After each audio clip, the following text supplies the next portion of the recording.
What's going on, Tamers? We are back in the house for DigiPod, the digital podcast. Your usual host, the one and only Gino, to my right, probably. And your boy, the one, the only Dan. How's it going, Gino? Doing good, man. Doing good. It's Groundhog Day. I hope I don't wake up and the day is the same again. We have to record podcast again.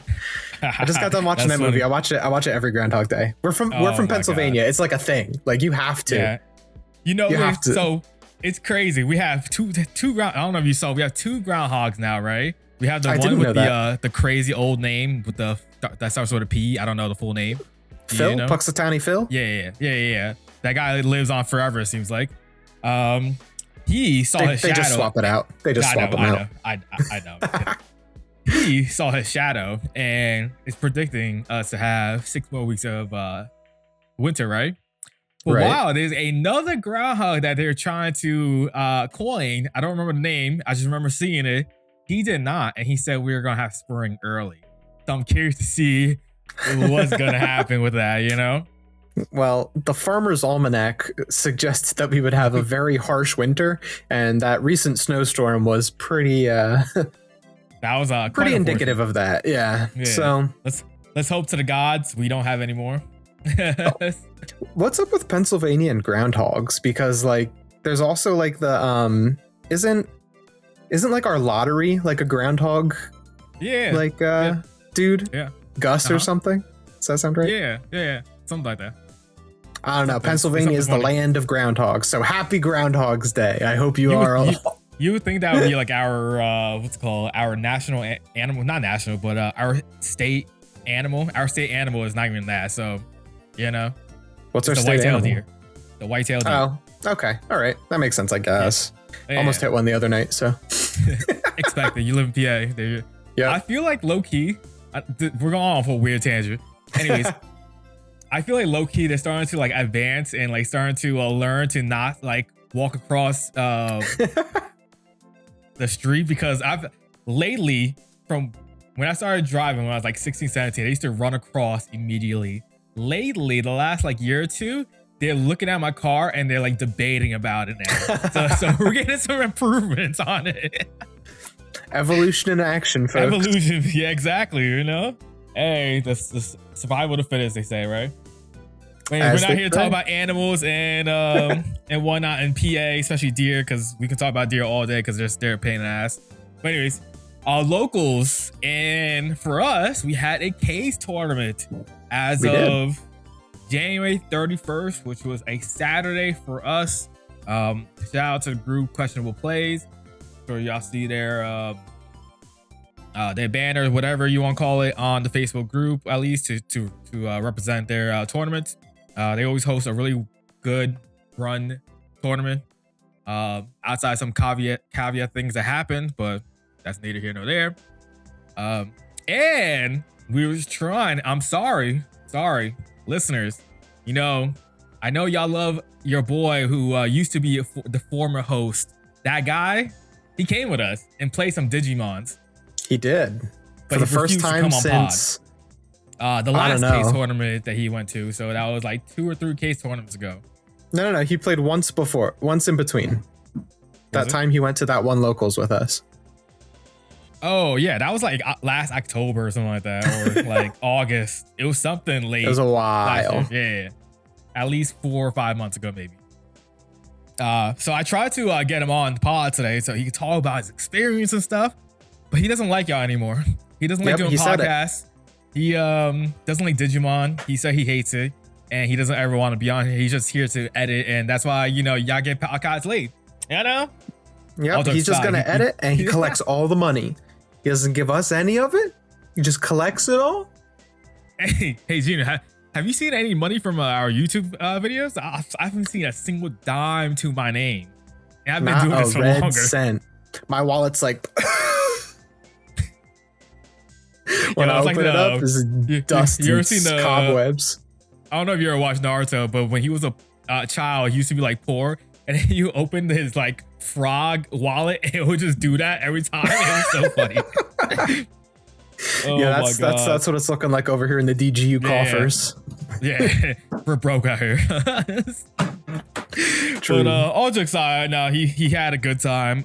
Surprisingly, I don't know if this is foreshadowing him coming back into the game. He's excited for EX11, so a little bit more frequently or not, but we'll see. Hopefully he does, because we all love to have Varney playing the game with us. Good player, why not? The more the merrier. Sometimes. I smacked his ass in this case run. Spoiler. Yeah, right. How was your case run? I know you did better than me. I did. So I got in the top 8, and what happens a lot at these case tournaments is I will get in the top 8 and then immediately lose. That's just how it's been. I've been, I think I've been undefeated in Swiss before, and then just die in top 8 immediately. It's just, I don't know. I just don't have luck once I hit top cut.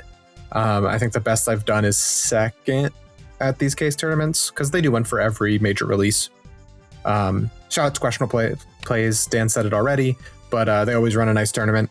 Lots of good players that come down, and it's a really good way to get practice for your decks. And that's what Dan and I did. We took our decks that we're most likely going to take to nationals. So we're really stress testing them and making a couple fine-tunements. We're fine-tuning our decks. Yeah, right? There you go. I'm like trying to fit fine-tune and attunement together and whatever. So we're fixing our decks, we're putting them together, and we're really stress testing them and see if that's what we're going to take to nats. So I took Jesmon to the case tournament, and again, spoiler, I lost in top 8, but I did make top cut. So there were 4 rounds of Swiss. I went 3-1, and then yeah. So round 1, I actually started on a pretty poor note. That was my only loss before top cut, which was against Hoodie. Unfortunately, the draws were just not with me. So like, it was really, really irritating. I just couldn't find my Genku combo, because Genku combo does so much against Hoodie. It's almost like an instant win against Hoodie. There's very little that they can do.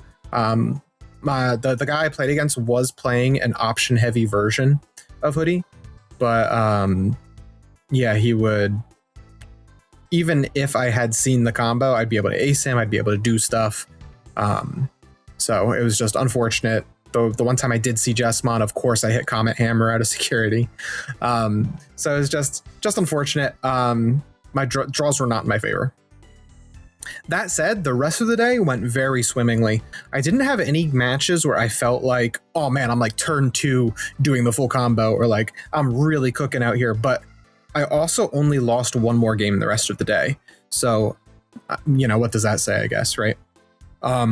So round 2, I played against Medusamon, and I had a very funny interaction.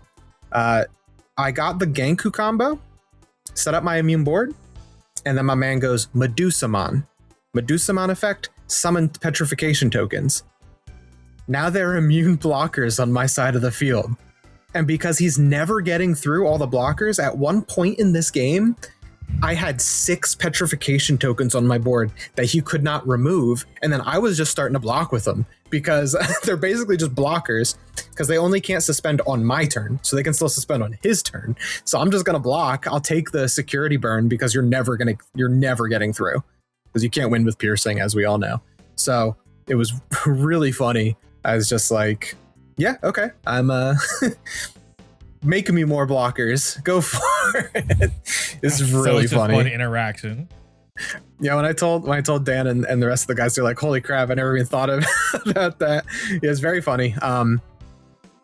Yeah, I actually had to play the matchup a little carefully, because most decks I'm like, oh, I'll just dump Genku X in the trash, I'll just dump Sister Mont Blanc in the trash. But in that matchup, I have to make sure to try and keep as many of those important combo pieces in my hand, because Medusa can bottom deck them now. So it's important for me to stay on top of that. And then game 2, I found the combo pretty early, and he never got into a Medusa or a Styraco.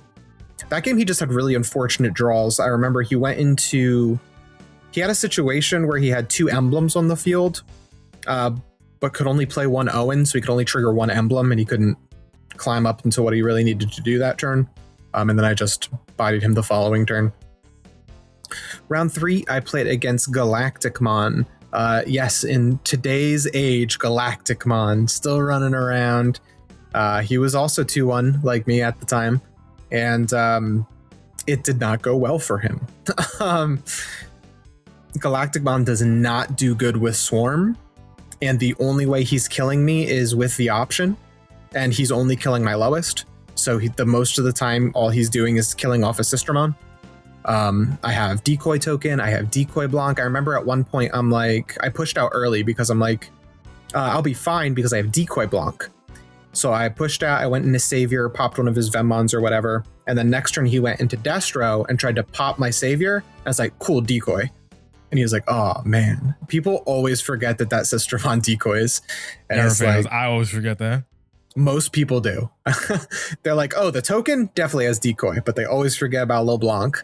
I run just one of her in my list and she comes up a lot. Plus it's a nice, draw engine. But it was rough for him. I did the Jesmon thing, and again, I go really wide and Galactic does not like that. And plus I have a Sistermon that says on swing D-Digivolve. So really, really rough against Galactic. I remember one turn he goes, he does a whole bunch of things and he goes, fusionize for 1 to pass you to 1. And I go, actually, that's free because you have Snatchmon in play. And he's like, oh.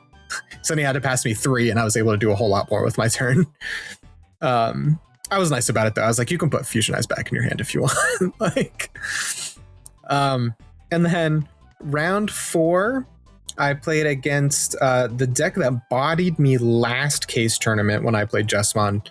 And as Machine Dramon. Machine Dramon is a pretty favorable matchup into Jesmon, I think. My opponent says he thinks it's more 50-50, but I don't know. If Machine Dramon sees Oblivimon, so his attack target can't be changed, it's just over. There's very little I can do. And so game 1, I stuck with the same game plan all 3 games, which was I'm just going to try to Turbo Jesmon. Turbo Jesmon, punch for as much damage as I can, as fast as I can. Don't even worry about the Genku combo because he's probably going to have Oblivion and then it doesn't even matter, right? But it took forever to find Jesmon in all these games. So a lot of the time I did end up walling up with Genku, and one game he found Oblivion, just went around me. And then game 2, he did not find Oblivion at all. And so he couldn't get through. And then game 3, we were both kind of bricky. I remember at one point he played Supreme Connection and revealed like Uko, Analog Man, Attack of the Heavy. And I'm like, cool, your next 4 draws are ass. I'm going to let all your Ukomon attacks go through and hopefully you hit Rookies or Master Disciple and you'll never get your draws and you'll have to wait several turns. And that's pretty much what happened. And then I remember the last turn of one of the games, he had a Chaos X. And I had an immune board, but he didn't have the ability to swing around me. And I had 2 GX Aces in hand. So I'm like, I'm just going to pop these block, like get double kills on it each time until you run out of sources and you either have to play another one or what have you. And he just couldn't get through me. So it felt really good to win that matchup because I really struggled with it before. I think a lot of it is like a mindset thing. Like before I'm like, oh, I'm playing Jesmon Genku. I'm going to Jesmon Genku combo. But this time I raise early, I go Bauhuck, and I just spam the board with Sistermons until I find the things I need. And that works a lot better because you're just punching down and chipping away. It's a tough matchup though. It's a tough, Machine is pretty good. It can just OTK you out of nowhere. And again, if I can't block it, what am I doing? So like for you, right? Like there's only so many times they can probably redirect. So if you can keep swarming and you're doing chip damage early, you get them to maybe like that 2-1 security left. They probably got 3, and if you got more than that, then you're probably going to be able to go for game 2. Right. And I was also able to it's an interesting matchup because thanks to like Sistermon CL Awakened, I can stun Analog Man so he can't redirect. Or if he doesn't give himself D-Digi protection, which he never did in our matches, I can just swing D-Digi and now I don't have to worry about a redirect. So it went well for me for a change, which I was excited about because I sat down across from him I sat down across from him, and this guy always plays Machine Drum, and I'm just like, I'm cooked. I'm like, you're my worst matchup, I bet. Like, I'm gonna do my best, but here we go. Which is funny because he wasn't a Machine Drum player prior. No? No, he still that's right. He was a lot. That's right. He told me that.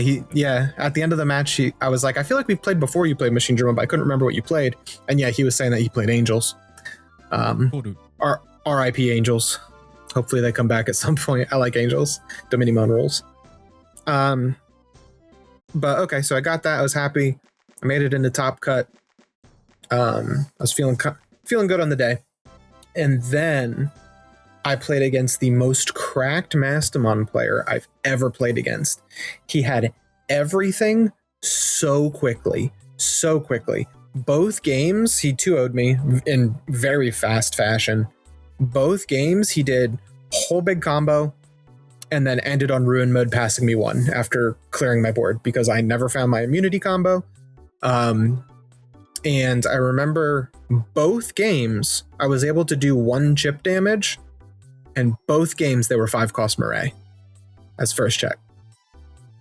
So like turn 1, he goes like Pata, drop a 4-cost Murray, and then I do like a chip damage. It's a 5-cost Murray, and now I just lose. Like, yeah, just with that full combo, basically. Yep, it's done. The game is over. Really unfortunate. Like it's very rare that I sit down and I feel like this is unfair.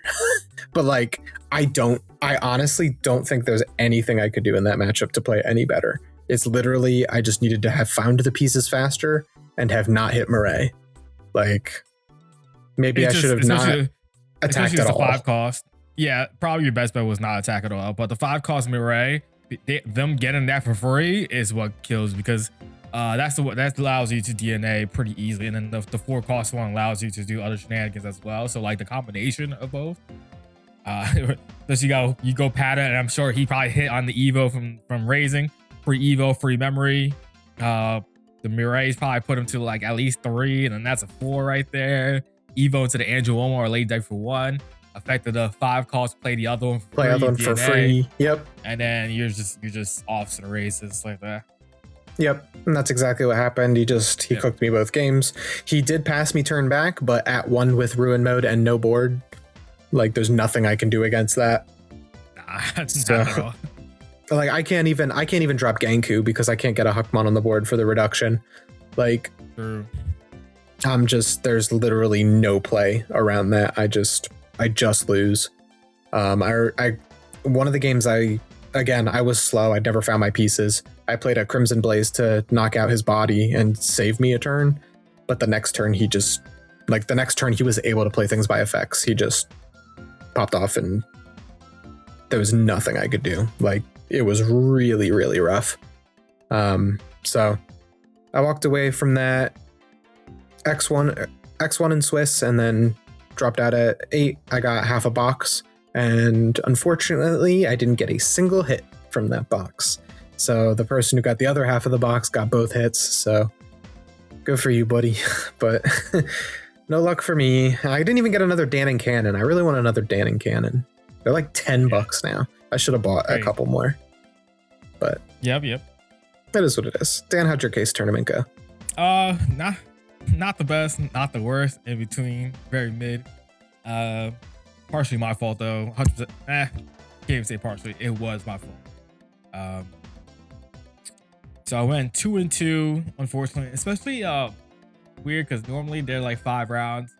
We had a weird tie situation, and for players 2 undefeated tie. Yep. So that cut down the loss, and then the pair down loss as well. After that, so we ended up getting short with 4 rounds. Because they don't play the rounds until whatever the number is. So if it started people, then there should be 5 rounds. They play until one's undefeated and they go to Top Cut. So it is what it is. So round 1, let's rephrase. I played Digimon. That's who I've been labbing for a while. Round 1, I played against Millennium. So this is Millennium with the new promo. And I ended up losing that 2-1. My losses was 100% on me. And it was just a matter of me realizing it at that moment or after the moment, because it was like, ooh, I should have did this instead. And I had the opportunity to. It wasn't like I had bad hands at all. So like game one, it's going back and forth. I think I put him down to like 1 or 0 security. I don't remember. And had a point where I was able to go Diaboro. I already had Diaboro stacked. Do I make a second one or go into X? That was basically the game plan. And I ended up choosing to go to a second one because I didn't think he had everything that he needed to like out the boost. And he ended up having it. Diaboro X would have allowed me to clear whatever else that was on his board. I don't remember if he had anything at that moment. I think he might have. And plus being able to play a Digimon and not get de-digivolved. Now he's forced to either de-digivolve probably the X or something else I had on board, because I had like a half a stack with a main stack with multiple tokens. And so if he were to choose to pop the Diablo X, at some point I'd play another body, and then like it snowballs, and I get to stop his plays as well when he was doing mid looping. But I didn't, so he just digivolved me both stacks, pop both, because I didn't have any protection on champions, because you have to be a very specific Kurosari to have that protection. So either the CS or the one that says to kill a play cost 3 or lower. There's only 2 that you're able to use your rookie protections if you have them, because they have Diablo and text. The older ones do not. You can't use protection for them. So popped him, yada yada, and then he popped off, and then he ended up killing me. I didn't even think he was able to kill me as well, but he did. Game 2, I had everything. I OCK'd him at 5 and killed him pretty fast. And then game 3 happened. And game 3 was funny because game 1 and 2, his security was ass in the sense of like strong bodies. It was always options or weaker bodies. Legitimately, game 3, I hit Zed, Millie, and then like Moon or something like that in a row. I was like, this ain't real.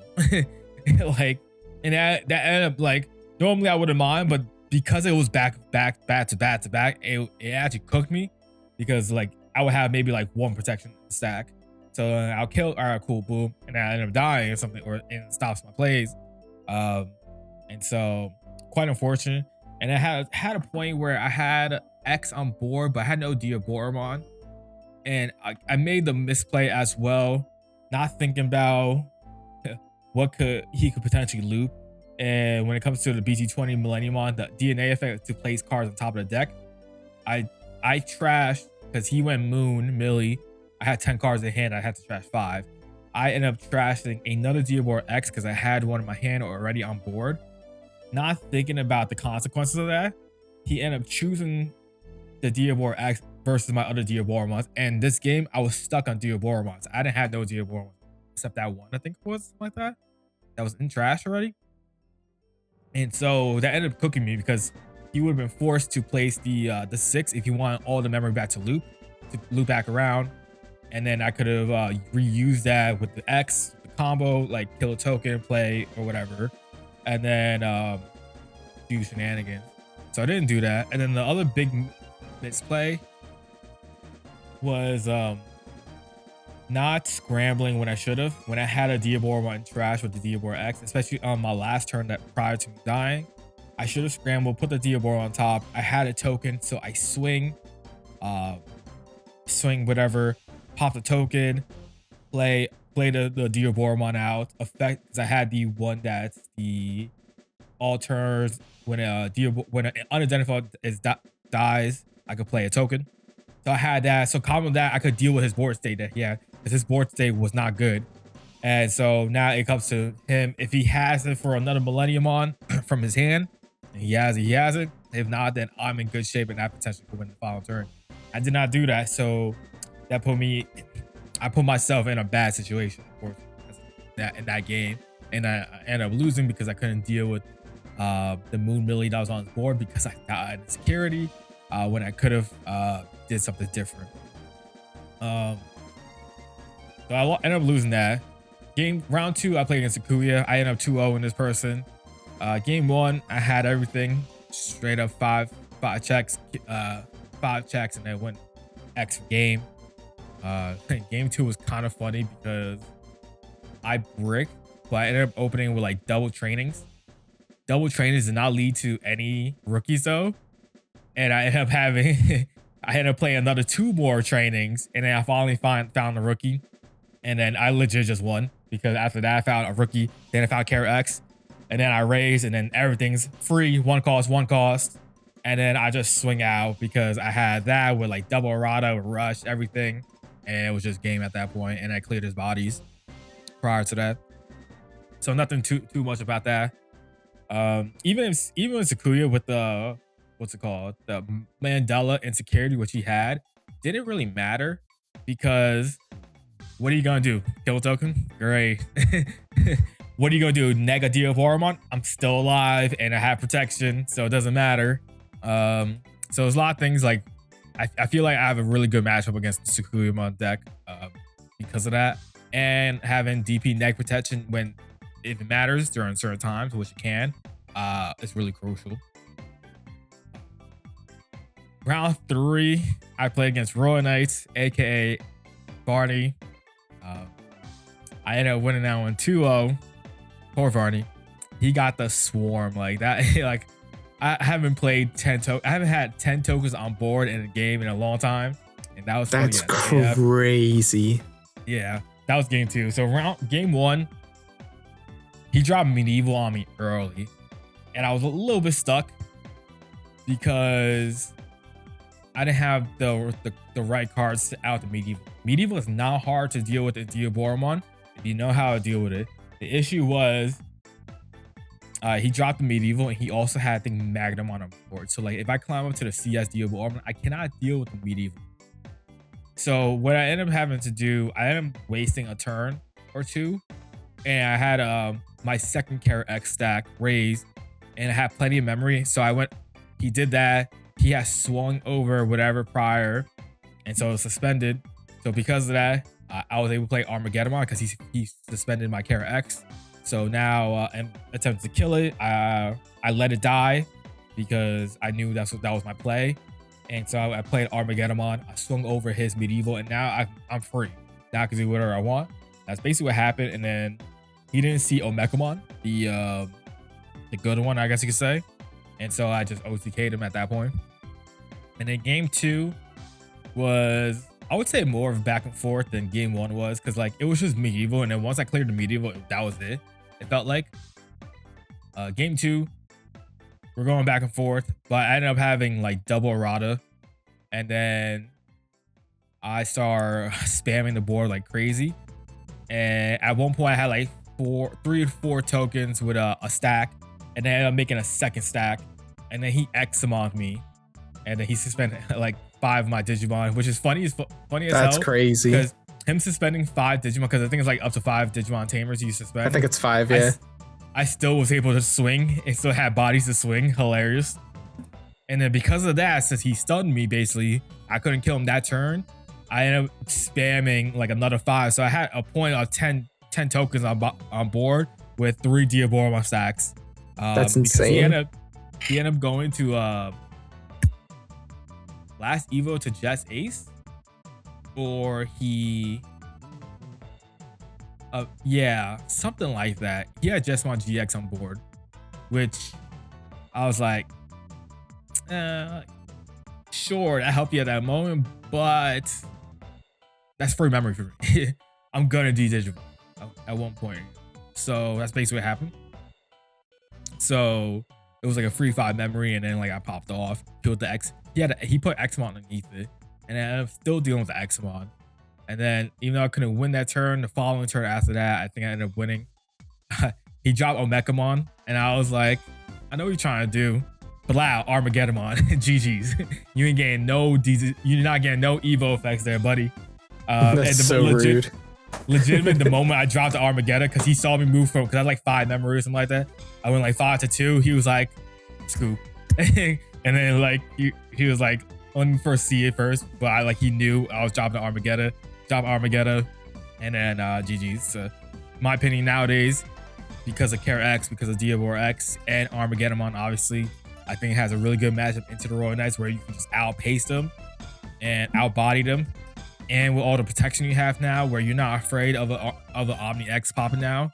Obviously, you can have Armageddon that says no and stops his effects. But with all that, you're just not afraid of like prior. So I ended up winning at 2-0. And then round 4, I played against the cross player, who I think he ended up winning the tournament, I believe. Yeah, I think so. But unfortunate situation. But rulings happen, and sometimes it's bad rulings, unfortunately. And that's what happened with, I guess, him supposedly. But he was able to capitalize, and then he ended up taking it all. So I ended up losing now at 2-0, I believe. Yeah. Game 1, I could not find the right pieces to combo off like crazy. Like, I couldn't find the free Evo Infamon at all to save my life. And I kept getting the one that's the DP protection pop, which is good. It's not bad, especially in that matchup where there is DP neg. So it's not bad. But like early game, when I'm trying to do against that deck, I want to have the speed to get there and just all right, let me pull the depression. Let me pull like 3 to 4 damage on board on you. And so now that when he does call it back, because they're gonna call it back because it's just the type of deck where you're just dropping tamers. You're feeding them with the sources, and you're gonna start playing your cross hard dudes for 1 free. And that the black tamer was a Kotone. That's her name, right? Yep, that's the one. 100% a lot better than I thought it was, and Gino thought it was, and that helped him a lot. While realizing it would have, and that definitely not necessarily caught me off guard, because like I've been playing against it with Gino, but it just got me to the point I was like, damn, he got me on that. He also Crimson Blazed me game 1, and he won the following turn, so I was like, you had it. All right, it is what it is. I want to know where this man was finding space for Crimson Blaze and Valder Arms and just the whole shebang. The Starmon option too. He had everything. You have to run the Starmon option. You have to run like X amount of tamers. Like space is tight in that deck, really tight. So good on him for figuring it out. The Omni shots are like not the ones that get used often either anymore too. Like a lot of stuff. But anyways, that's neither here nor there, because I don't know his deck composition at all. But yeah, so game 2 happened. Again, never found the right Infamon I want to see, but I'm trying to combo off, trying to win. He goes into the cross E6, I think it's called, right? And then he goes into a Valder Arm, which is whatever, like it doesn't bother me that much. So he clears my board. I scramble. I get a Caramon out. I'm evoing up the chain. I have everything I need, and keep turn with it. And I get to the Infamon situation. I know what's about to happen. Infamon.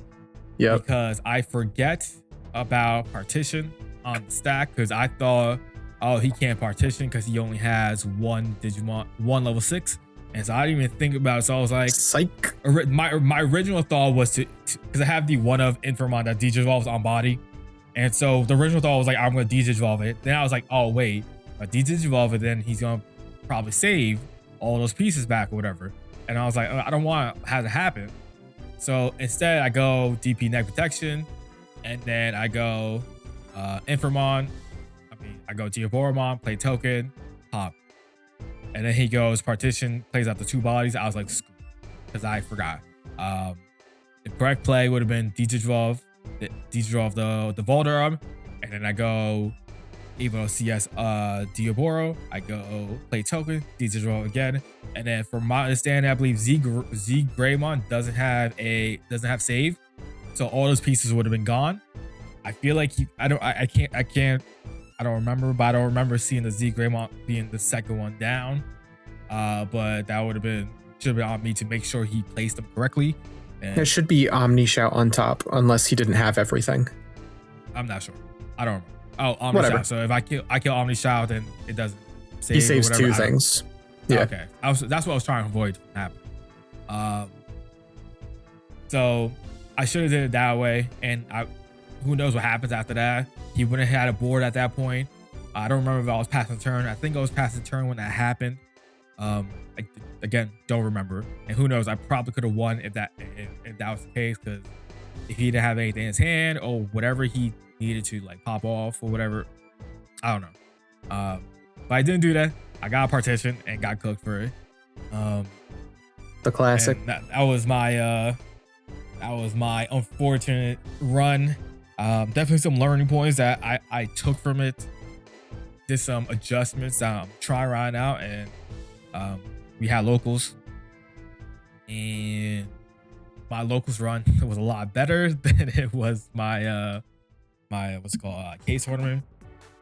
With these changes, it felt some reason like it felt smoother. Like I felt like I saw what I wanted, and one of my biggest issues was not finding a champion sometimes in time for me to like combo off, and I would have to be played from behind. And with the one extra champion, it felt like it helped a lot mentally. And taking out the old Armageddon, not old, the newest Armageddon, BT17, I think. Yeah, BT17 helped a lot, because the few times that I did brick, that was an issue. It would be stuck in my head, and I'm like, I can't play this. Can't do anything with this card. Or I can't play it, but I'm giving them 10 for like 12. Yeah, and so that was an issue. And so I was like, what can I replace this with that will help, besides some other ratio changes? It's a huge tell, because like once I see you start counting your trash, I'm like, I know exactly what you're doing. Yeah, for sure. And I went with the out of the box thought process, and I decided to put an Eater Atom just to try it. I love it. And low key, the couple times it came up, Gino, the couple times that came up, it popped off for me. It worked. Downside, there's some downsides to this card. Obviously, it's a white card. Like it costs 8 to play. Yeah, but hear me out on this part. Why that actually matters in a good way. Downside, boost defense training. Ain't never gonna be able to search it. EX6, Caramon can't search it.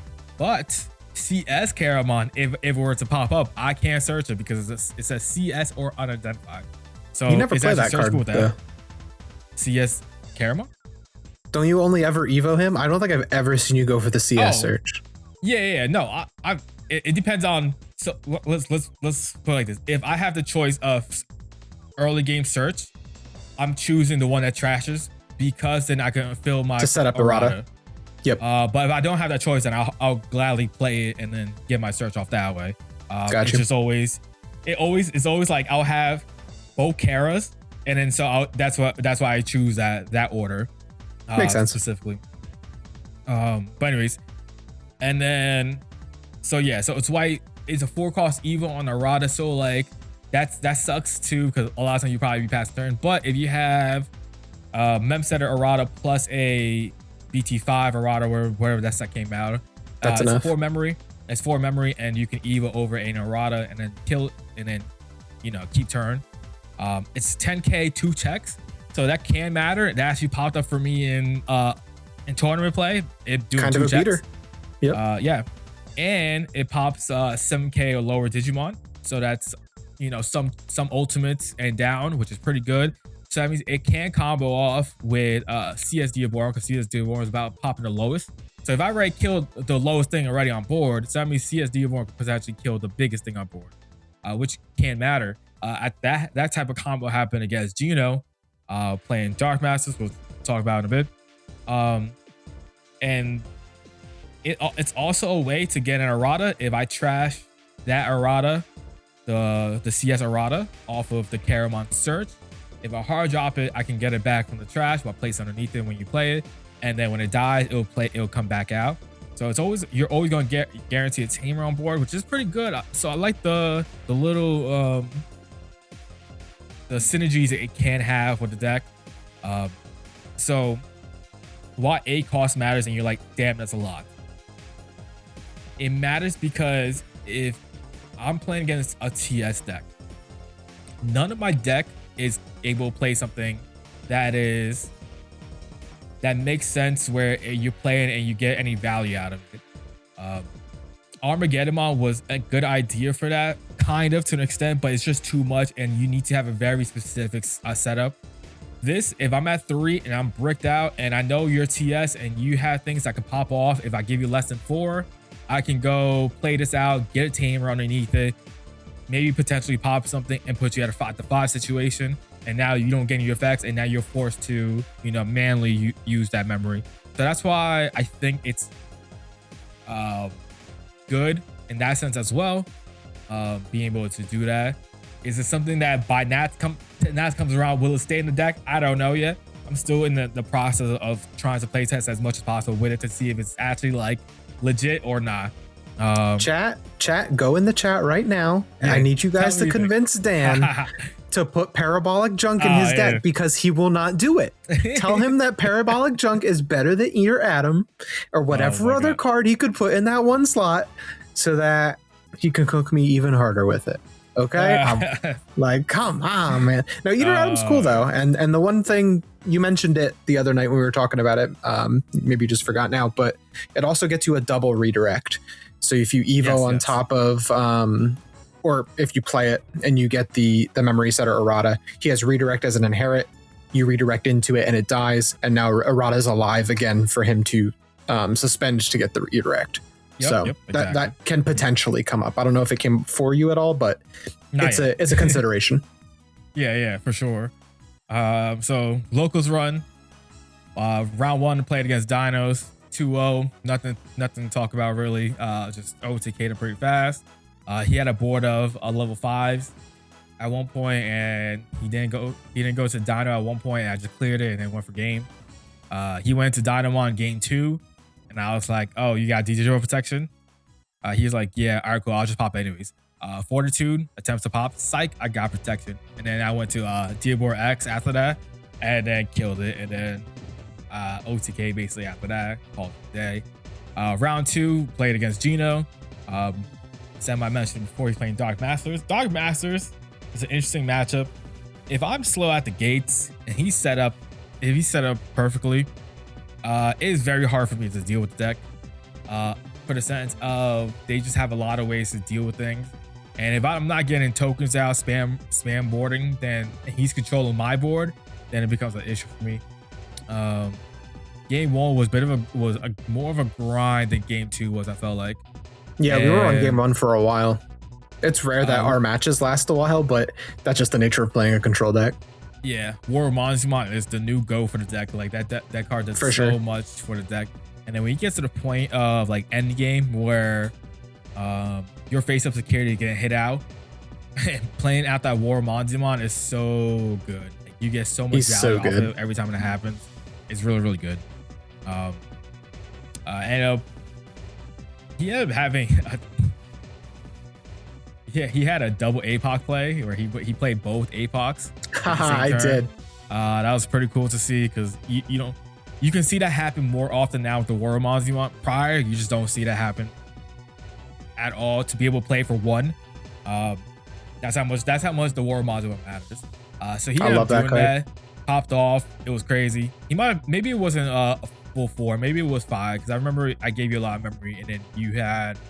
I think I had 3, so I think I had to play it for 5. 3, so it was 5. Yeah, I think you went Armageddon. You went the first one for 3 and then that one for 5 and passed turn, I believe, something like that. I think so. I don't remember. I was like, damn, he milled me 8. I was like, sheesh. He ended up helping me kind of because I think I scrambled or like I was looking for a piece and I couldn't find it, and like and I put it in your trash. Yeah, and I was able to use it, something like that, and.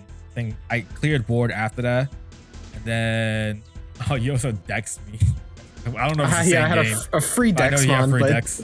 It didn't do anything because it was just all level 6s. I was like, yeah. You're not keeping down board and getting value off that because end of the turn effect would kill me after a while. So game 2 was I was out the gates a little bit faster. He also had rookies instead because he's running the Uko package. So I can't say that like that didn't help him or not, but because he had those, I can just like, all right, cool. There's nothing like threatening in that sense because they kept living too, which is good and bad for him because that means he can't get the reductions off the Dark Masters if you were to hard play them. But he had other ways to play them with the Warumanzi on and whatnot. I usually don't care.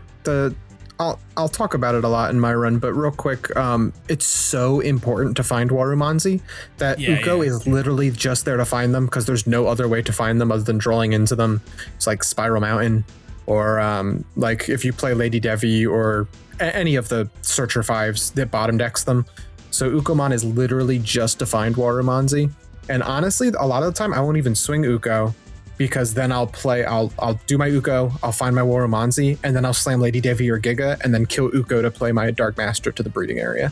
So I really like Uko in the deck. There were some games that night that I didn't even see Uko, and I still cooked people, which is funny. Yeah, and getting to it was a lot faster. I think I just had more gas or something like that. I don't remember. Yeah, you had the stuff that game. Game 1, I found all 4 Warumanzis, so I was able to like stall you out really hard at end game. But I think game 2 was the one that I hit double Spiral Mountain, and I had like nothing good to play off it. I think all I had in my hand was like Puppet Mons, and then you had nothing suspended or something, or like. Oh no, I had the protection. So I had Inframon protection, balance protection. So his only option was to play that, and then it was like, all right, cool, you play that, and then nothing happens. Do nothing. Yep. But ended up taking that one 2-0. And then round 3 I played against TS Slop. This is more, I guess, Maruki focused technically. And ended up winning that one 2-0 as well. Game 1 or 2. I think that was game 2. So game 1, we're going back and forth a little bit. And I get to the point of playing I don't know, it was game 1. Game 1 was the brick. Game 1 I played double errata, mem setter plus the BT5 one, and I had the Eater Atom. So on my turn I went for 4, evo'd it, and because I was able to have an evo, that draw ended up giving me the rookie I needed. So I was able to go rookie in the back, and then I had everything else after that, so like I was set for to pop off the following turn. So I raised that swing. I did 2 checks. On the last check, it died. And then I hit, because I hit Minerva or something like that. And then right back, get my Tamer back, which is great. It's like no, almost, I can't say it's no value, but it's almost like free value in that sense, right? Like I just did 2 checks just cause and still keep my Tamer versus like, you know, a hybrid is just dead and then I just never see it again. Right. Which is pretty cool. And then after that, I got to Boromon without keeping turn, and then he dropped the Minerva, so then I had to work around Minerva. And such a good card. Very good card.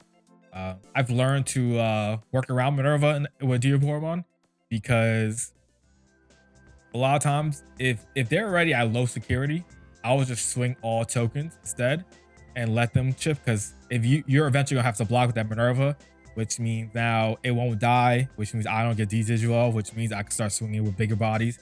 Or sometimes I like to force it out, swing with a big body, like Armageddon, for example, especially if they're low DP, and then let them decide on if they're gonna block with that or a smaller body. That deck is very easily able to deal with smaller bodies. So I like to corner the TS player, kill all the small bodies that they're going to have pretty easily, because the deck just normally kills lower play cost to the point of just the Minerva. And so now it's either they're going to swing with that or they're not, or I'm going to start keep chipping away at the tokens, and then they're going to be forced to block, and then it doesn't matter. And they say that's what happened. And then again, I ended up getting that 2-0 winning level. Nice. I had 2 locals. I'll talk about my one local very briefly, because it's just, that local's always very small. It's like 2 rounds, especially if Dan doesn't go, which he didn't. So for that locals, I played Abyss Zone, so the Neptune and Venusmon TS deck. Really fun deck. I think the most the card that surprised me most, we're going to talk a little bit about BT24 soon, but the card that surprised me most in the whole set is the Bukamon egg.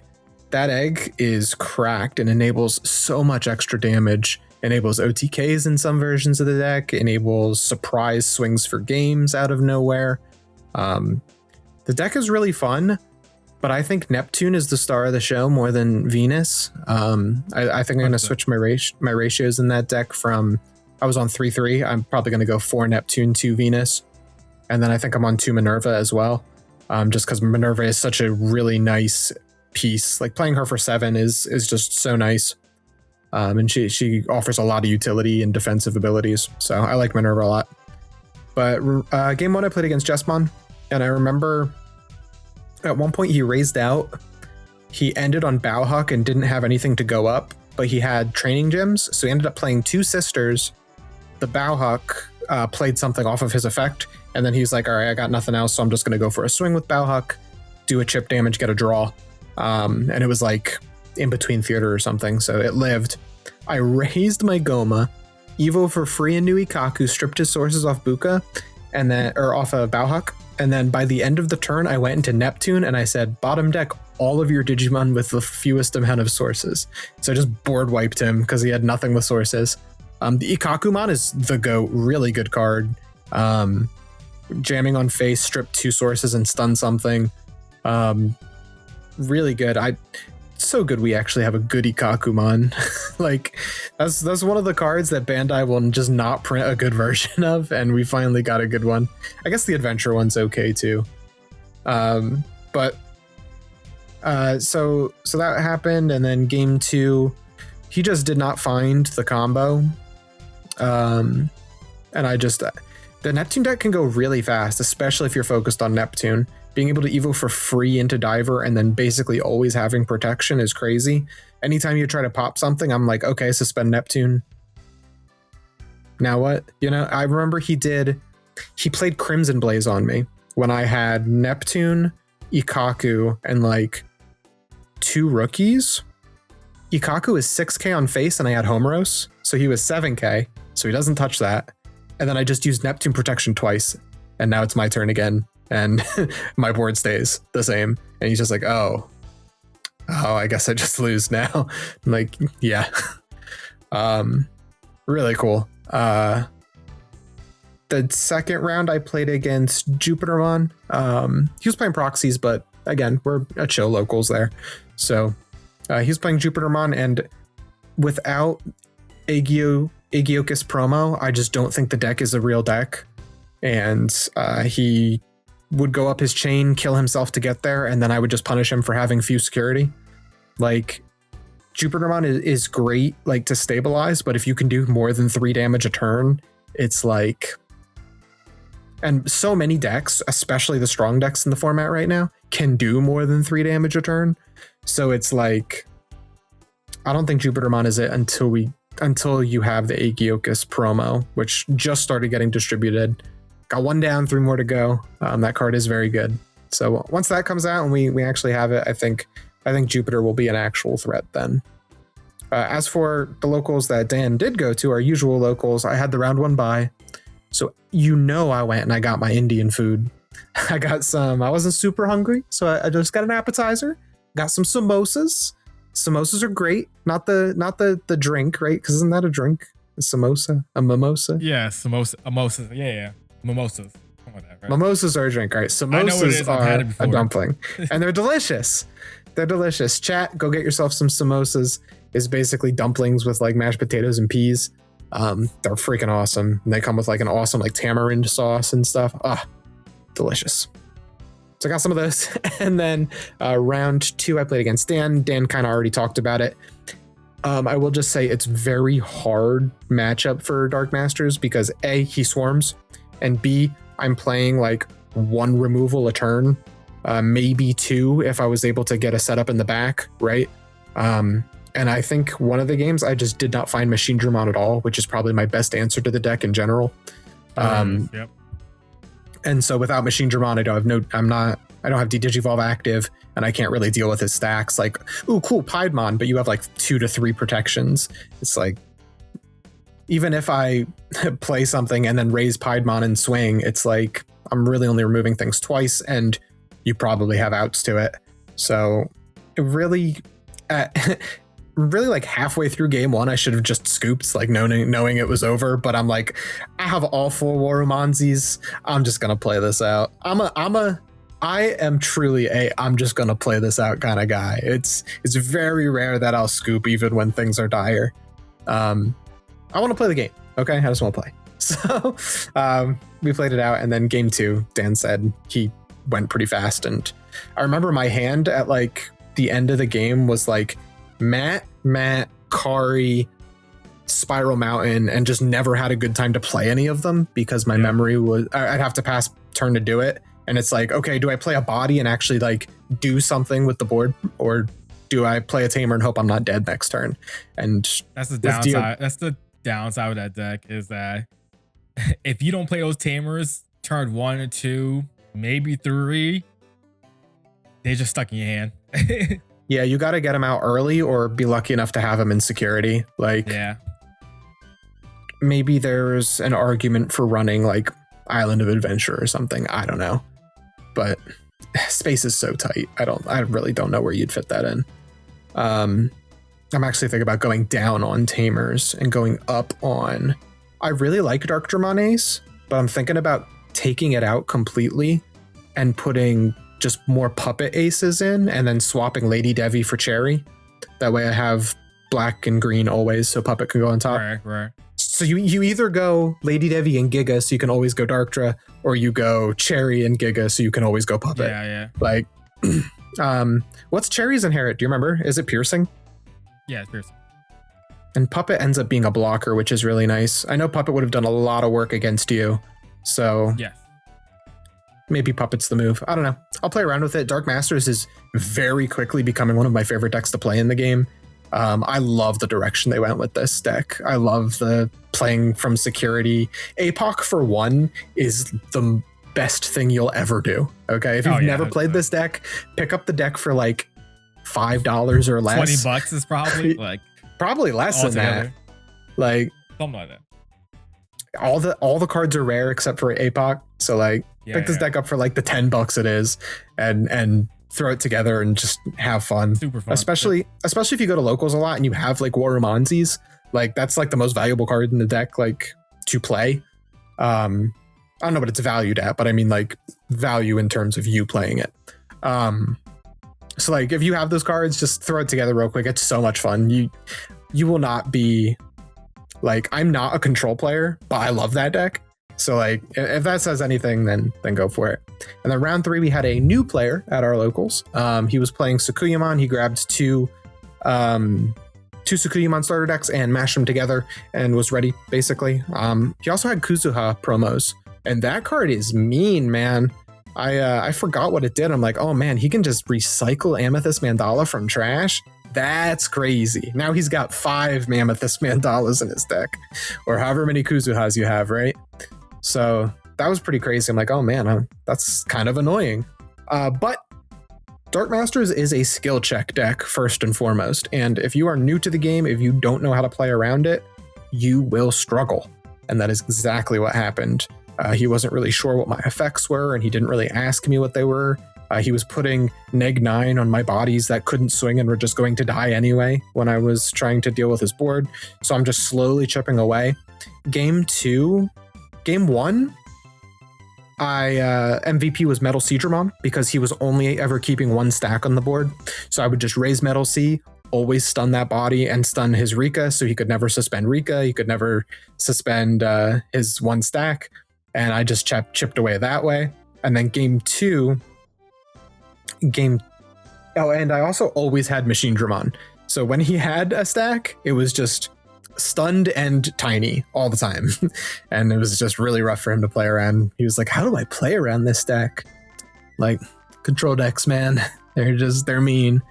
And then game 2, I beat him via deck out because honestly, he had sauce. He had everything like all the time. He was always he was getting into maid mode and putting my stuff in security. But he was never really chipping me down because he was always so afraid to swing because of the things that I could do. He wasn't really sure what effects were going to come out, and he wasn't sure what was safe and what wasn't. And plus I almost always had Warumanzi. So he's like, crap, if I swing, it blocks, he plays a thing, and that affects my board in some way that's very negative, I've learned over the last, 30 minutes. So it's like, it's tough to play around if you're not ready for it. I remember I had one crazy turn. This is why I love Warumanzi. He ended up stunning it, so I couldn't suspend it and block, so he got his chip damage off. And then the next turn, I dropped Gigadramon. End of turn, kill Warumanzi, so I get a body off Warumanzi, and I get something in raising, and it's just like, man, that's like a lot of stuff stacking up on you. So it's pretty cool, man. I love Dark Masters. Like I said, I'm gonna try Cherrymons and Puppetmons. Maybe I'll like that a little bit better. I think having another blocker will be nice as well, because the deck doesn't block at all right now. So being able to have an ace that also blocks seems valuable, in my opinion. So yeah, I'm looking forward to tweaking the deck a little bit, but I ended up getting second place. We got one Aegyokus promo, 3 more to go. Each. So, yep. Yeah. Locals. That was locals. Got a long one today for case. Mix of case and local tournament. When we come back from that, y'all gonna hear just a pod of just Nats talk, and that's all it's gonna be. The Nats pod. Yeah. So expect that in the future. So, if you enjoyed us talking in detail about our tournaments for this one, expect even a longer one, a full pod of it going forward. When we come back from Nats, probably won't be that same weekend, same day, same weekend. Yeah. Probably would be the week after it. Week or two. They might usually be behind 2 weeks, but we'll see. Yeah, there might be a week or so where there's no pod, but we'll see. When time comes, we'll talk more about it. But yeah, so this is first real BT24 tournament. Unfortunately, BT24 format is very short window because EX11 is around the corner, and same weekend, that's weekend. Early impressions of BT24 so far, do you know? It's interesting. Unfortunately, the only BT24 deck I've played against in tournament is Styrakomon. But I do think that's a very good deck. I think it's a very strong deck. I think the TS archetype is very interesting, very kind of unique. I like the whole free Evo thing. I think it's a little bit of a bummer if you're like brand new to the game, in the way that like, oh, I got into the game because I really like Time Stranger. Well, unfortunately, buddy, you gotta go on TCG Player and buy $60 worth of promos so that you can play the rookie for your deck.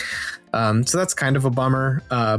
But combined with all the other stuff, BT24 doesn't feel super powerful. Like there's nothing in there, I feel like, that's hoodie level. However, I do think there are 2 decks, or 2 cards, if you will, that are surprising in terms of power level that we kind of we didn't give them maybe the credit they deserve, and that's going to be Maruki and Neptunemon decks. I think Iliad OTK is a real thing that can happen very quickly, or Central Town OTK. I've been labbing the deck a little bit. I'm very tempted to take it to Nats, but I don't know if I can do that to myself after playing Jessamon for so long. But holy moly, that deck can go very fast and cook you out of nowhere. I think Titans is a really underexplored deck. I'm starting to see deck lists that are running Titan Engine as bottom end. Right before podcast, I showed Dan a list I found of someone running a Belphamon Titans deck that looks very interesting. Very cool, very cool deck. Yeah. So that's cool. I want to test that out, not for Nats, but just to play. And Neptunemon is like the star of the show, in my opinion. Very strong. He has a ton of protection. And Dan and I were also talking about this, but I think people were too worried about Homeros. I think Homeros is a good card. Agreed. But I don't think it's as crazy as people thought it was going to be. So in my very short version of BT24 initial thoughts is good. but there's nothing hoodie level. What do you think, Dan? Yeah, I think it's really cool. I think this is probably the most fun set I've had in a hot minute. I won't say in a hot minute because I enjoy most formats, but I do think BT23 was a bummer of a set. It felt like it was very much a Hudie or bust type of set. Yeah, for sure. Was very lackluster to me. I feel like it had some cool things, but it just wasn't it, in my opinion. I agree. Me and Gina talked about this off camera before, like that. We felt like, because we were going down the list, like what was really in BT23, because we were like, it's just Hudie, right? Like, and we kind of like broke it down, and we're like, yeah, there's a lot of duds in this. It felt like. And then BT22, same thing. It felt like CS Slop unfortunately did not turn out to what maybe people hoped it would be, and a lot of the cards in that set was like whatever. The secrets were meh at best. It felt like same concept of BT23. I mean, BT23 is a lot better because Hudie is broken card, right? And then Massimo is actually a very good card. So it felt like it was just like great secrets, just that, and then that's it. Really, it felt like. BT24 on the other hand, everything feels good. I feel like again at this point I think between both of us, whatever standard stuff that comes in the set, we probably tested it already, and everything feels good. I don't think there's anything that feels like, oh, this is terrible. There's no Grand Dracmon deck in this set. Yeah, exactly, right. Titans is probably like the weakest of it all, and it feels good. It feels like if you're playing like a pure Titan style version of what like they wanted it to be out of box type of thing, it's probably like 1 or 2 cards off. Like it's like it's there. It's so close to being like, this is a strong deck. Besides the shenanigans I'm building, which I'll talk about in a second, it feels really good. Like Taita Bellucci is a crack card, especially when you could do like what everybody's been talking about when it comes to this, the Asuna snapback, basically, right? You can I love it. Asuna play one of the Ogre Brothers. If you have the Asuna egg on board, trash Taita Bellucci. Suno, you play for 2 less, you assembly, pop things off, and if you have a mem setter, you go zip out right back. You pull a Fenrir really cool. Lugamon. Yep, exactly. Shout out to KNT Elixir. He made a deck profile specifically around that style Titamon deck, which I think that's probably like the go-to. It feels like a lot of lists I've seen has the Asuna plus the Mad Tamer and everything you need for Titans. I think Dan and Cannon is very needed for the deck, but that's neither here nor there. Man, Creepymon feels like it's been a strong deck from testing as well. Again, I think it's like there, but not there yet. Like that's why I'm not taking it. I feel like Titans is a little stronger, personally. Oh, I think Titans is a little. Not. Okay. I'm not saying it's not. Yeah, it's good. I'm saying like this, like Creepy is like not bad though. Like if you want to play Creepymon, you can, and you can feel good about it. Again, to me, it's not as like crazy strong as the other stuff. It's still a really good deck. You're definitely, if people don't know how to play around it, you can mess people up with it. What else? Obviously, Diaborma, we know it is. I think Kara X is probably top 5 cards Star of the show. Honestly. For sure. Kara X is that good of a card. Diaborma X is just closer plus, comic extender, like I've mentioned previously. Such a good card. Those 2 cards alone made Diaboromon a meta relevant deck, in my opinion. Definitely. What else? The TS stuff. I know a lot of people have been giving us flack in the comments for our TS takes. Reason why, brother, we told you we didn't test Central Town. We told you that. Yeah. We knew what the potential was of the deck, but we wasn't sure, so we didn't want to put it on. This is top tier, whatever. Maruki OTK feels legit, but feels very glass canning. So with that being said, like it might not be a rogue contender. It probably is a meta contender deck. I don't know if it's gonna be I can't say for sure it's a top 5 deck, but it's definitely up there with the rest of them that we had at like meta contender for sure. And I think same thing with Blue TS with Neptune / Venus. It feels very strong. You can do a lot of shenanigans with it. The Maruki OTK, like from us playtesting, because I've been playtesting myself a lot, and he's been playtesting himself. his version, and we kind of like also mesh together in games. Man, that's probably one of the most consistent turn 2 OTK there is potentially out there. Again, it's not like you're guaranteed to do it, but it's more easier to get it done versus other decks that has the potential to do it. I know a lot of people made the meme where it's like, oh, Hiru was a turn 3, and then it was like BT24, boom, turn 2 kills out here. It can't happen. Not gonna say it happens consistently, but it can happen. Might not be turn 2 or 3, but you're gonna get there eventually. And the deck facilitates itself to not be stopped, because you have ways to like, all right, if your opponent has blockers, we can suspend those. If your opponent has things that can be DP negged, you can do that, because Sylphimon DP negged separately, right? Gato as well, yeah. Gato and Sylphie both do. So you got DP neg out there to maybe make things weaker to potential. Maruki suspends War Step and again gains like 5k boost. And then you got Piercing. That boy is not dying in security. Nah, you're able to swing, unsuspend, swing, do, you know, the full shenanigans. Agiomon helps with the consistency of playing your tamers out for free. Dan and Can is able to get you that extra turn, that swing. This is just the deck facilitates a lot. If people like TS and they're like get into the card game, man, perfect deck for you if you want to play this. Learn. I'm not gonna say it's the hardest deck to learn.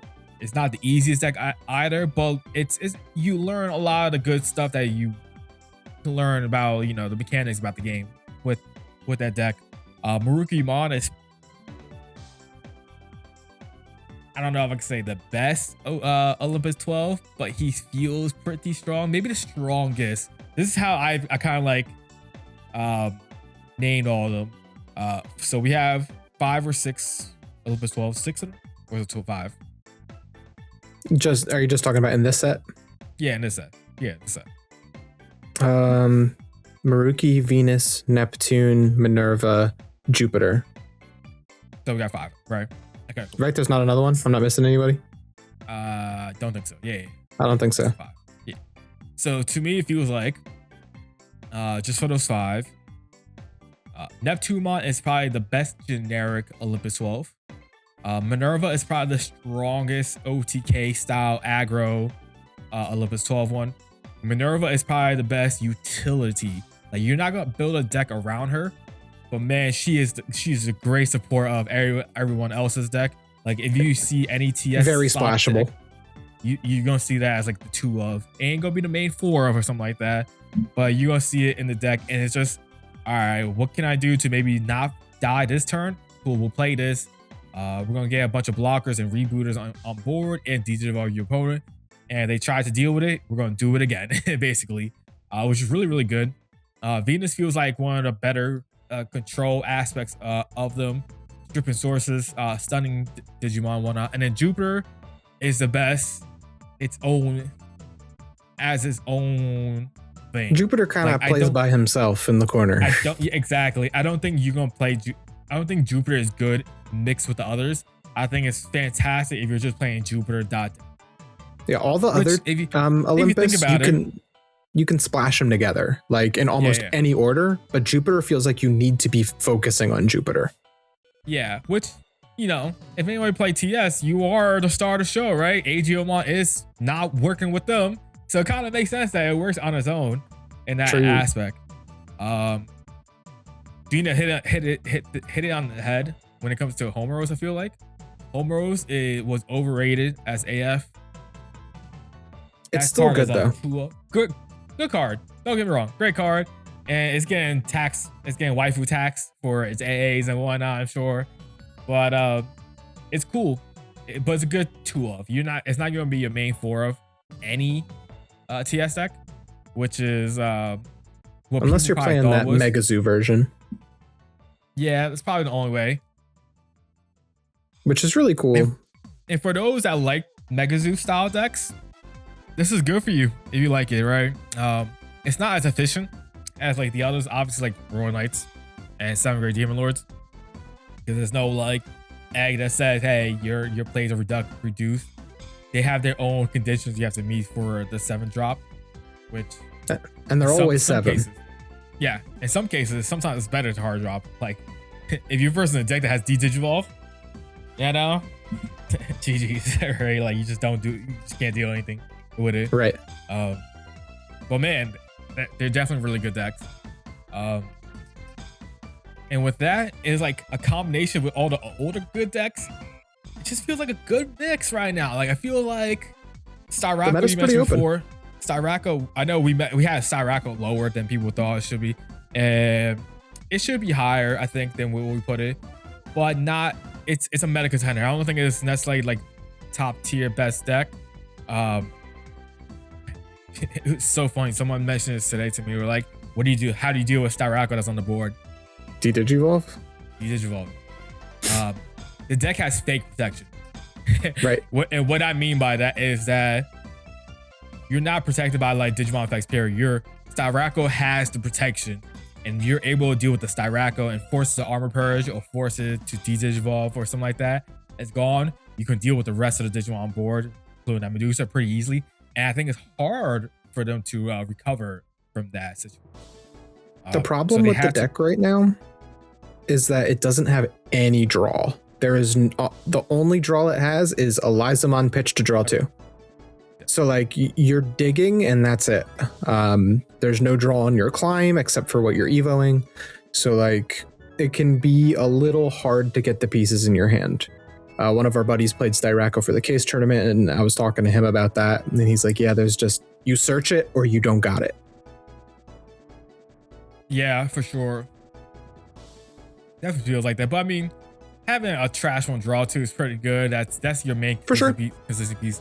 And realistically, the way that deck is, you're trying to OTK, and I feel like if you're not OTKing, you're passing turn, which it happens quite more than you would think for that deck. And I think people are like thinking this is just, you always have it and you always just win that turn. You don't. Shout out. Yeah. Surprise. Whatever you want to say. Yeah, right. You know. Spoiler. Yeah. And if they have the instant clapback, it's harder for you to make that comeback usually. I feel like unless you have a scramble set up already, and then you can just scramble it out, play your lives, and then you go up the chain, which you would need if you were to make that comeback. But still, really good deck. I wouldn't be surprised if that wins Nats just because it's that good. Could definitely see it topping. Will it? I think it's easier for it to top than it does win it, in my opinion. For sure. We'll see. You know, when that time comes around. What else? I still think it's just worse magnetic. I'm really? Sorry, that one chatter, one comment. The one comment, yeah. I still think it's magnetic. I think it's still worse magnetic, especially with Icemon now. Icemon giving you a turn of de-digivolve protection and bounce protection. So guess what? Go ahead, OmniX. I don't care. Like, I don't know. Magnetic can recycle its memory use inherits, whereas Medusa gets it once per turn. Like, I don't know. I think they're very similar. I think Magnetic is just a little bit ahead, personally. Yeah, I could see that, and I kind of agree with that as well. It's cool that it's a good purple stopper to an extent, but for sure. So someone, we're not gonna name him here, but they said that purple decks are dead because of this deck. And I don't know about all that. Here is my response. If you are a real purple player, and let's say you're a purple hybrid player and you know you're versus Styraco, you know for a fact that you need to have one in hand, one Velgar in hand, so you can trash it from yourself and force it, and then you could just pop off after that. They will always pay attention to what their hand is and what their trash is if they know they're going to verse something like that. Versus, you know, someone who doesn't know what they're doing with a purple hybrid deck. Like a real purple hybrid players, they're gonna pay attention to what's their hand and trash and when to trash maybe that one and only Velgar. And they have the 2 Velgar, they know they're gonna keep one in hand, make sure they get the 4-cost Koichi on board. Yep. So you can go start a main phase, pitch this, gain a memory, start a 2, pop the F off, and then like we're off to the races, right? Yep. And I think that's the people don't understand. I think on the higher competitive level, maybe people don't realize that's what we're thinking. Usually, especially purple decks, we have to be wary of those things. Same thing with Mallow. Cool, you can bomb deck 2 things, but I'm gonna make sure I have those things. Those things in my hand as well. Of course, people. I know it. I can feel the typing happening. I can feel it. I'm like, but Dan, what if that's the only cards you have in your hand? Sometimes that happens, and that's all it is. But if you're able to, get everything you need, and you have it in multiples, which happens quite frequently, and Mallow, for example, right? I get stuck with multiple in my hand. I know if I'm versing that deck, I know I'll either need to pop off and win that turn, or I'm setting up to make sure they don't win, and then I can win in the following turn or something like that. There's just a lot of nuances to think about, and it's not just cookie cutter. Purple decks are dead, right? And people had the same thought process with the BT23 Gallon. Oh, this kills all purple decks. Guess what was in the Spanish finals? I forget what the area is called. Yep, Purple Hybrid versus Jessamon. Purple Hybrid made it, and LATAM is the word you're thinking of. LATAM. There you go. Yeah, and Purple Hybrid is in second place. They went undefeated all the way. Yep. Through Swiss, 11-0, through top onto the finals and lost the finals. He played that game 1 perfectly, and then game 2 and 3 was, it is what it is, because sometimes you can't do anything about Jessamon. Sometimes, and especially Jessamon combo, I think that one had the Omni X version, so he was doing way more damage a lot faster, right? At times, so it is what it is. But purple decks will never die, because purple decks are a very combo heavy, very people who play purple decks usually lab the crap out, and they lab against those weaknesses, especially like Galamon or whatever. And Medusumon now.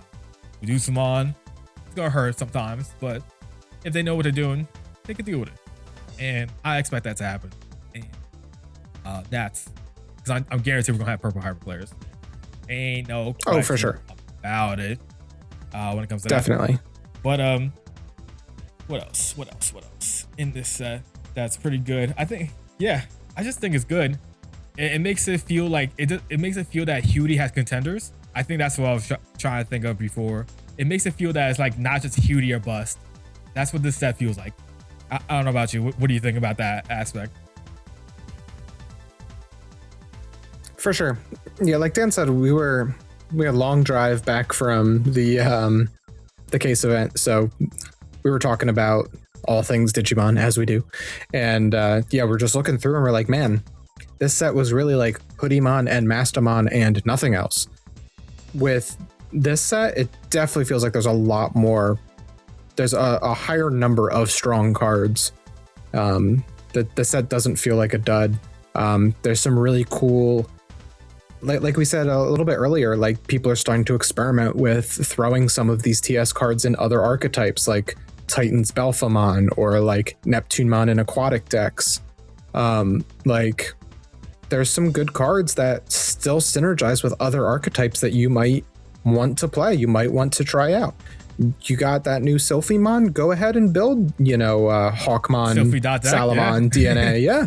You got 2 great Sylphimons now. And that Gatomon, a godsend. You got 2 good Valkyremons too.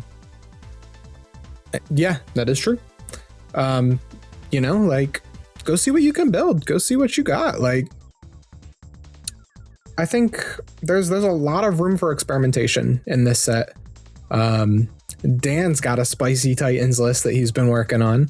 There's so much cool stuff that you can do. And it feels so much like, even though some stuff feels a little too trait locked, like I was a little bummed to see that like Divermon and Wayamon don't really work with aquatic decks very well at all. But like a lot of the stuff is pretty open and pretty free. Like Cyclomon, yeah, that's his name. Cyclomon is being thrown in Medusa because he's a really good dragonkin that can rush you for game or raid into a petrification token for you or whatever. It's cool, man. There's a lot of really cool stuff coming out of this set, and I think like from a card quality standpoint, I think it is higher than our last 2 BT sets for sure. I agree. 100% maybe our last 3, because BT21 was Heroes, right? Yeah, that's the Heroes one. That was some good stuff in Heroes. Yeah, you're right. At least our last 2 sets were kind of duds. Main sets, because EX9 and EX10 were bangers.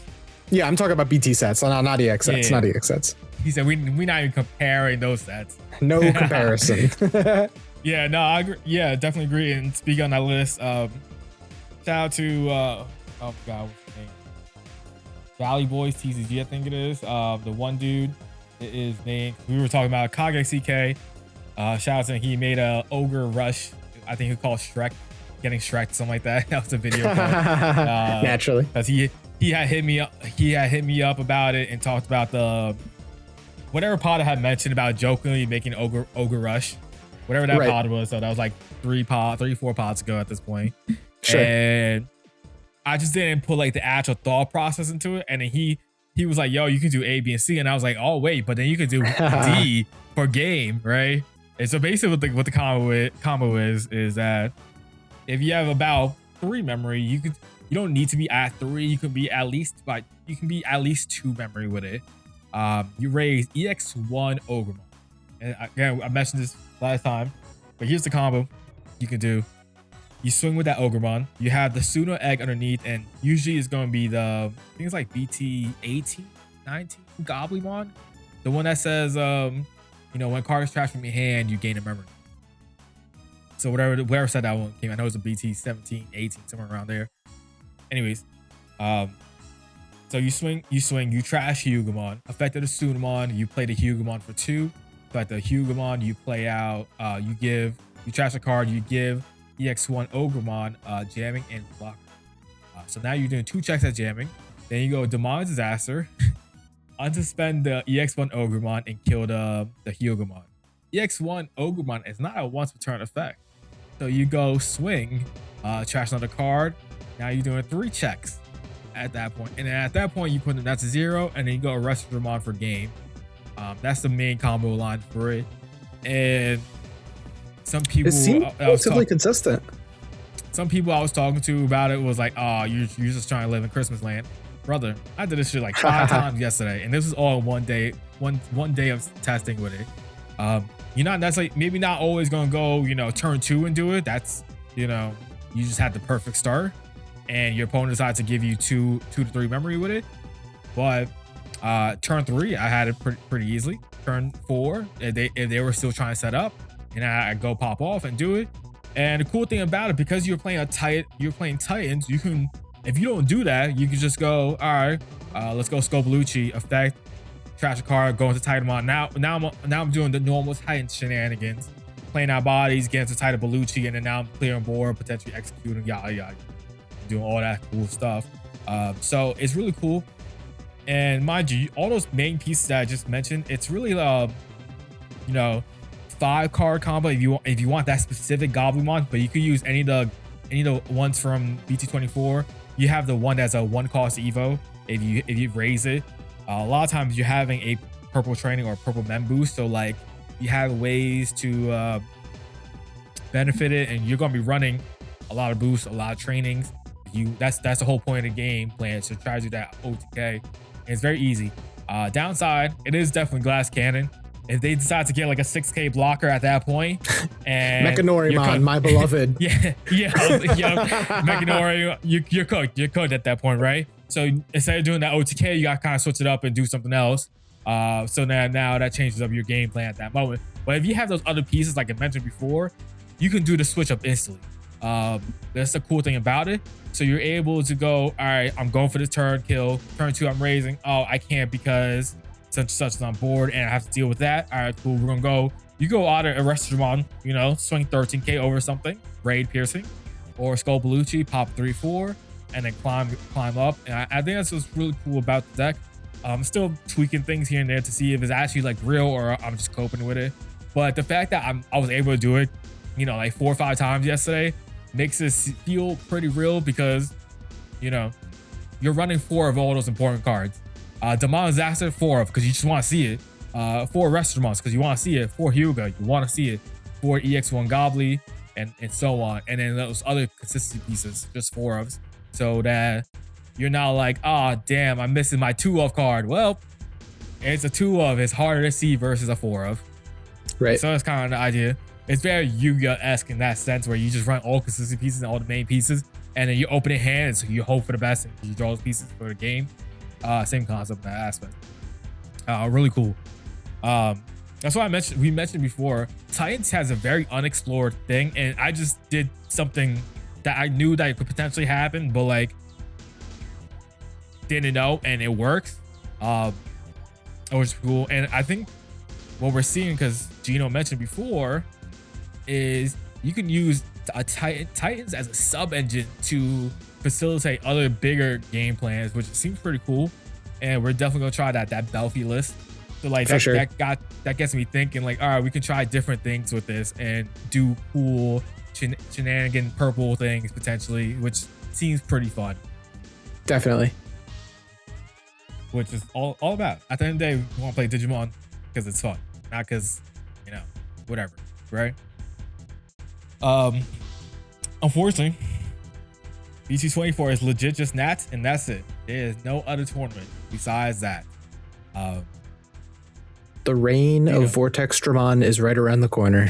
yeah, and Ex Machina and everything else. But that's a future pod. What I was gonna say before, Gino, have you locked in the deck you are gonna play at night? Yeah, probably. I'm probably gonna play Jesmon. I think I am going to try and lab this Iliad Central Town deck pretty hard for a couple of days, maybe another week or so, and see if it. We got 2 weeks. You better figure it out now. I know. I got some time. It's fine. What are you doing tomorrow, Dan? We got testing to do. Yeah. No, but yeah, we'll see, man. I'm probably gonna lock in Jesmon. I'm comfortable with it. I think it has a good. It's good into a number of matchups. It's just drawing it, man. It is really just drawing it. Like, I have all the combos down. I know everything I have to do. It's just, can I draw the things I need? Like, I haven't changed my deck list for a while now because it's like, there's no card here that I want to take out. And like, what would I put in place? You know what I mean? It's like, it's tough, man. And I love the deck. I love Jesmon. And I really think that the Genku thing can do something. It's just a matter of seeing it. What about you, Dan? You locked in? I think you are, but I don't know if I don't think all 50 are locked in though. Yeah. I'm like 99.9% locked into the deck. I'm at like 80% locked in on the 50, on the exact 50. I will be playing Diaboromon at Nats. I really feel comfortable with the deck. Like, I didn't have the best performance during the what's it called? Case tournament. The case tournament. But I feel in my practice and my testing and a lot of it, and other smaller tournaments that I've been playing in besides just that one that I've played, other good decks, feel very comfortable with the deck into the meta. I think the Millenniumon thing just kind of like surprised me because I wasn't expecting it, because I know what the deck is, and I know what the deck capability is, not the full capability of with the new stuff and like that version he was playing, which these promos help these decks a lot, specifically the Millenniumon and the Katone. So those decks got revived for sure. But revived from the darkness. Good card. But anyways, what was I saying? Oh my god, I lost my train of thought because he said that. You're locked in on Diaboro. Yeah. You just gotta play it. You just gotta play it better. We gotta play certain things out better. Future run. Hopefully, Cutie, I'm very comfortable against surprisingly, and that's my issue. Like, we've been testing like a lot of like top tier, what's considered top tier decks, and those are where I'm comfortable. And then the rogue ones is what get you right. Like, I didn't expect the Millie, and then the Millie got plowed, and then Cross, boom, that came out of nowhere. And I was like, ooh, I don't know. I know how to deal with it, but like certain things I just couldn't deal with it. Or like Volderon, I forgot. Damn, partition thing, right? Stuff like that. but you know, very comfortable against the rest of the meta with it. People's response probably is, what about Crimson Blaze? Crimson Blaze to me is a card that is either you have it or you don't, and if you don't, I win. You better have it in your hand, and you better, if you see me and after game 1 happens and maybe I won or lost, whatever it is, you better mulligan for that Crimson Blaze. And if you don't and you brick, you're SOL because you mulligan for that Crimson Blaze. You know what I'm saying? That type of thing.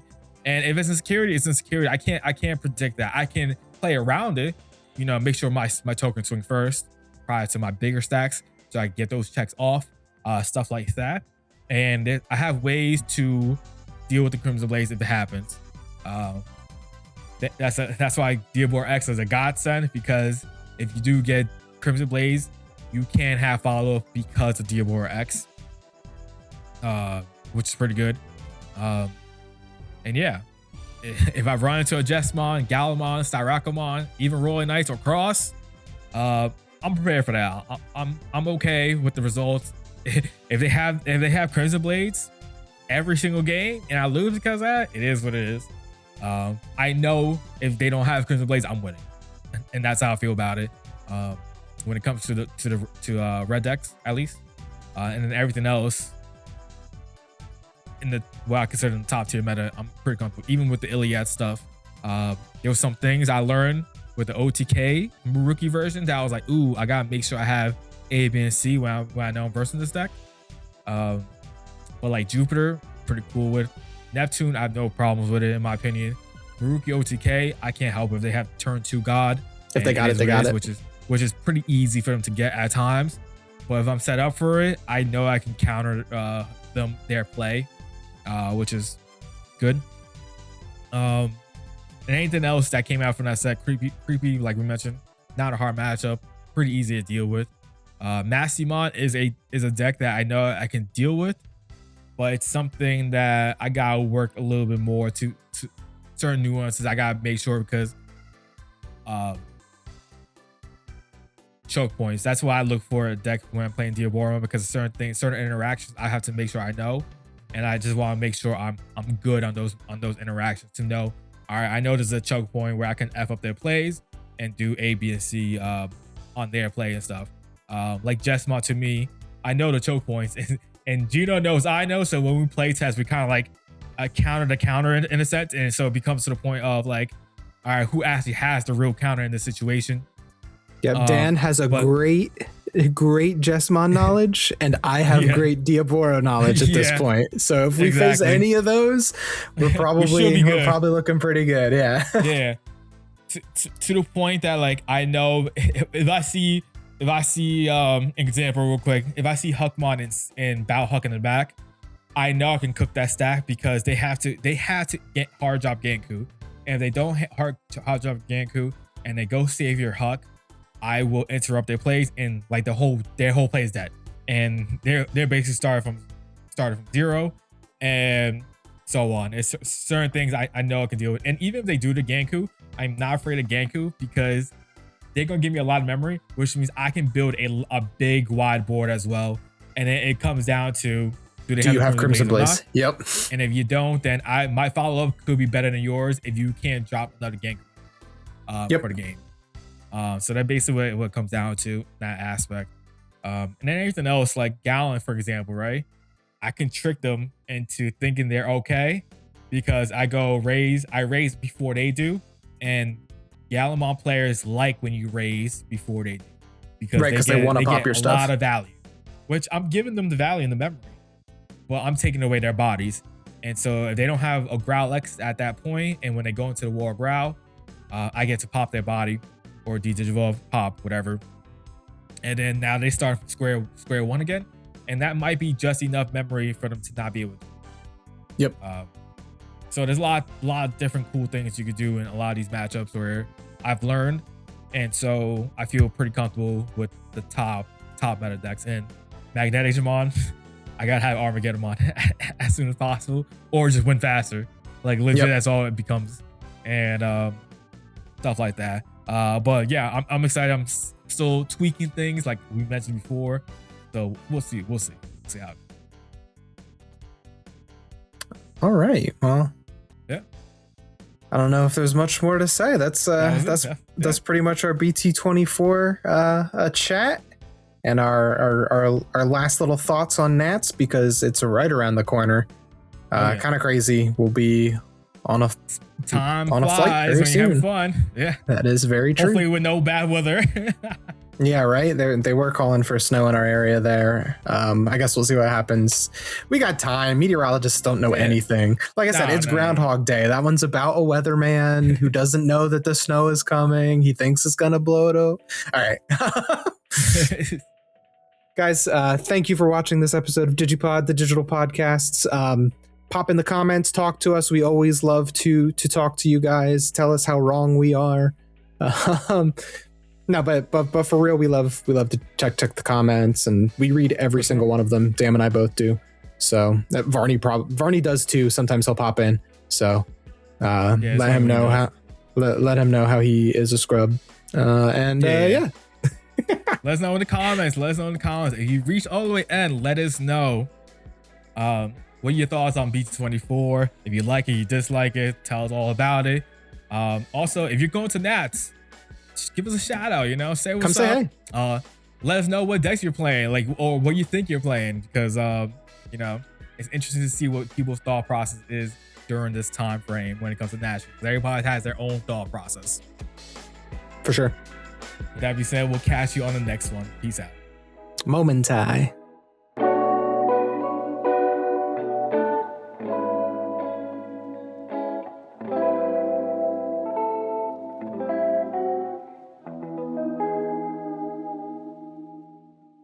Chat, I love Time Stranger. I've been playing so much Time Stranger decks. I think it's fun. Titans rules. Abyss Zone rules. Central Town rules. I'll build decks and I'll listen to the soundtrack. It's great. It's a good time. Yeah. Oh, Dan's back. Dan, what do you think of BT24? Don't worry, that's going to be edited out anyways.